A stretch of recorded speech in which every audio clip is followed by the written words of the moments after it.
Hello viewers, সবাই কেমন আছো? আশা করি সবাই ভালো আছো। আলহামদুলিল্লাহ আমিও ভালো আছি। আমার এই ভিডিও যে যেখান থেকেই দেখতেছো সবাইকে অনেক অনেক ধন্যবাদ। আর মাসের প্রথম হোক আর শেষ হোক, যখন যা লাগবে তা আনতেই হবে। আমার কিন্তু মাসের মাঝপথে এখন, তারপরেও যা যা লাগবে লিস্ট করে নিয়ে চলে এসেছি। কারণ বাজার আমি সব সময় একবারে মোটা বাজার করে রাখি না, যখন যা লাগে তখন তাই নিয়ে আসি। পুরো মাসের বাজার করা হয় না, লিস্ট করে দেই, এখন এটা শেষ হয়ে গিয়েছে সেটা নিয়ে চলে আসে। আর এর মধ্যে কাঁচা বাজারগুলোও নিয়ে এসেছে, কারণ আমাদের আবার এখানে সপ্তাহে 2 দিন বাজার বসে, তার জন্য সাপ্তাহিক বাজার আমাদের কাঁচা বাজার। সপ্তাহে 2 দিন বাজার করলেই হয়ে যায়। আমি আবার সপ্তাহে প্রতিদিন বাজার করি না,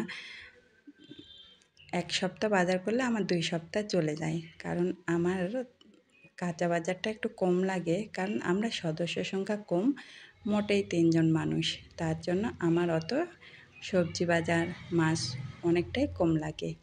তো আমার 1 সপ্তাহের বাজারে 2 সপ্তাহ নিয়ে আসতে পারি আমি। আর মেয়েরা তো একটু সঞ্চয় করার চেষ্টাই করে, তাই না? যেটুকু পারি সেটুকু একটু হিসাব করে চলার চেষ্টা করি। কারণ আমরা যতই চেষ্টা করি, যেটুকু লাগবে ওটা তো করতেই হয়, তারপরেও একটু হিসাবের মধ্যেই চলা ভালো।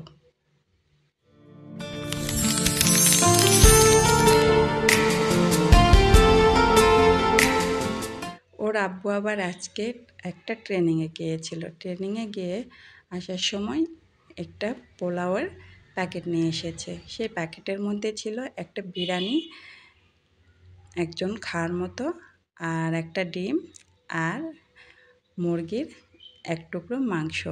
তে আমার জায়ের মেয়েও চলে এসেছে, ওদেরকে 2 জনকে একসঙ্গে খেতে দিয়েছি। আসলে আমার বাসায় কোনো মেয়ে নাই, কিন্তু আমার জায়ের মেয়েরাই আমার মেয়ে ধরা চলে, কারণ ওদেরকে আমি অনেক ভালোবাসি। ওদের সঙ্গে আমার একটা অন্যরকম টান। কারণ আমার মেয়ে না থাকলে কী হবে, আমার আশেপাশে যে জায়ের মেয়েগুলো আছে সব আমার মেয়ে। আর আমার ছেলে ছোট বাচ্চাদেরকে খুবই পছন্দ করে। ও আবার ওর ছোট আপুকে অনেক পছন্দ করে। ও নিজের গোশত উঠায় উঠায় ওর আপুকে দিয়ে দিচ্ছে। আর এদিকে আমি একটু চা খেয়ে নিচ্ছি ওদেরকে খাবার দিয়ে। এখন হচ্ছে বিকাল টাইম। বিকাল টাইমে আজকে আবার অনেক ঠান্ডা পড়েছে, তাই ভাবলাম যে একটু চা খাবো আর একটু বাইরে চলে যাব, যে একটু ঘুরে আসি। তাই ওদেরকে খেতে দিয়ে আমি একটু নিজের জন্য একটু চা বানাইছি আর চা খাচ্ছি। আসলে যতই গরম পড়ুক না কেন, চা 1 কাপ লাগবেই। চা না খেলে আমার মনে হয় মাথাটা হ্যাং হয়ে থাকে। যতক্ষণ না আমি চা খাবো ততক্ষণ মনে হয় আমি কিছুই খাই নাই। তাই যতই গরম পড়ুক আর যাই হোক, চা 1 কাপ লাগবেই। তো চা শেষ করেই আমি চলে যাচ্ছি আমার মেয়েকে নিয়ে একটু বাইরে যাব। ওদের বাসার পাশেই একটা মাচান আছে, ওই মাচানে বসে থাকবো। আর একটু একটু ঠান্ডা পড়ছে তো, তাই মনে হচ্ছে একটু বাইরে বের হলে ভালো লাগবে। তার জন্য মেয়েকে নিয়ে চলে যাচ্ছি সেই মাচানে। আর মাচানে বসলে সবাই মিলে একসঙ্গে একটা আড্ডা অনেক মজা হয়। তো এখানে সবাই বসে আড্ডা দিচ্ছি, আর আমার ছেলেও চলে এসেছে। আমার ভাসুরের ছেলেও এসেছে, আর এই হচ্ছে আমার মেয়ে। আর এটা হচ্ছে আমাদের পুকুর, আর পুকুরের পাশেই আমাদের খামার। আমরা হাঁসের খামার দিয়েছি, হাঁস পালা হয় ওখানে। আর এখানে সবাই মিলে একটা আড্ডা দিতে অনেক ভালো লাগে, কারণ ঠান্ডা ঠান্ডা আবহাওয়া আসে। আর আজকের দিনটা এমনি আবহাওয়াতে ভরপুর, ঠান্ডা ঠান্ডা ভাব, কোনো রকম কোনো গরম নেই, একটা হালকা বাতাস চলতেছে। সেই বাতাসের জন্যই আসলে অনেক ভালো লাগতেছে। কয়েকদিন গরমে এমন অবস্থা হয়েছিল যে 100 ডিগ্রি মনে হয় সবসময় প্রেশার লেগেই থাকে। তা আল্লাহর রহমতে এখন অনেকটাই আরাম হয়েছে, এখন একটু একটু ঠান্ডা। তো এখানে সবাই আড্ডা দেওয়া হয়, সবাই মিলে বসে আড্ডা দেওয়া হয়। তো পাশের ভাবিরাও সব চলে এসেছে এখানে আড্ডা দিতে।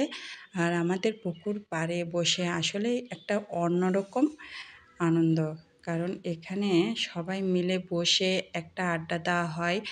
আর রাস্তার পাশে অনেক ভালো লাগে। আর গ্রামের রাস্তা তো অত বেশি চলাচল নেই, কারণ গ্রামের রাস্তায় শহরের মতো অত গাড়ি ঘোড়া চলে না, তাই রাস্তায় বসে থাকলে আমাদের অতটা প্রবলেম হয় না।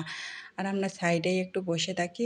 আর আমার পাশের ভাবিও চলে এসেছে, তার সঙ্গেও একটু আড্ডা দিলাম, সবাই মিলে একটু আড্ডা দেওয়া হইলো। আর আমার ভিডিও যদি আপনাদের ভালো লেগে থাকে অবশ্যই লাইক করবেন, কমেন্ট করবেন আর শেয়ার করবেন। সবার জন্য ভালোবাসা রইল। আল্লাহ হাফিজ। এখানেই শেষ।